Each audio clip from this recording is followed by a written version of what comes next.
مني مش راح مني ومش فاهمني. الكلام ده مش بكيفي غصب عني انا ظروفي عالمرار ما بقتش قادر اسمي ايه ما بقتش فاكر واما مالي الحمل مني امل مني ما شالش عني واللي قلت عليه يا اخويا انت في بلد الحظ والله العيل بيتولد بفضل امه ابحث سقف وحياة النبي احمد شيبة احلى ليلة صدق. الكلام ده مش بكيفي غصب عني انا الظروف عالمرار ما بقتش ما بقتش فاكر واما مال الحمل مني امل مني ما شالش عني واللي قلت عليه يا اخويا قال لي باصله اوام يا اخويا واللي كنت بحبه خالص قلبه ما فيهوش ود خالص.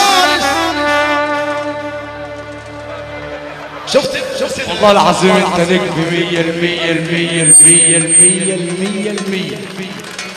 100%. طب على طلع سيادنا راضيين عليك وعاد النبي نقبل سيادنا يا جدعان يا جدع حرام عليك العبدين احمد عديد الله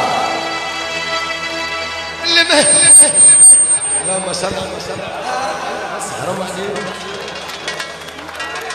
يا جماعة حرام عليكم تعبتوا صراحة اللي مني الكلام ده مش بكيفي غصب عني انا ظروفي عالمرار ما بقتش قادر اسمي ايه ما بقتش فاكر واما مالي الحمل مني امل مني ما شالش عني واللي قلت عليه يا اخويا قال لي باصله اوام يا اخويا يا عم فداك اي حاجه واللي كنت بحبه خالص قلبه ما فيهوش ود خالص. شفت منكم حاجه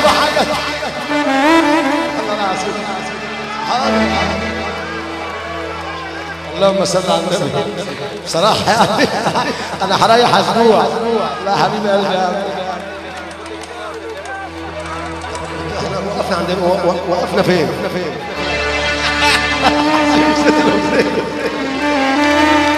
احنا ماشيين 20 على طلع المنشار اسال احمد حجاج ما بيقطعش الا على هويتك والمكنه ما بتمشيش الا على صوتك يا اخي.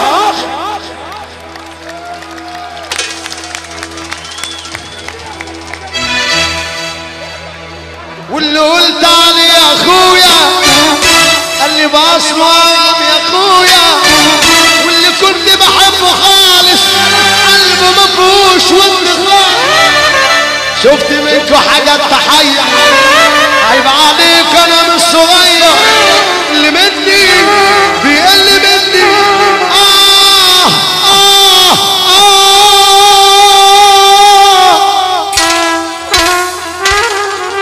اللي يحب النبي بقى يقوم يقف.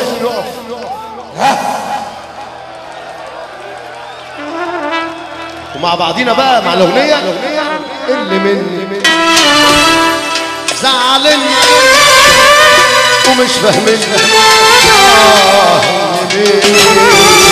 عايزين ايه يا ناس مع اني انا احب اللي مني واموت في اللي مني بس اللي مني يشرح مني ومش فاهمني. يا ريت تفهموني يا ريت تريحوني يا تسيبوني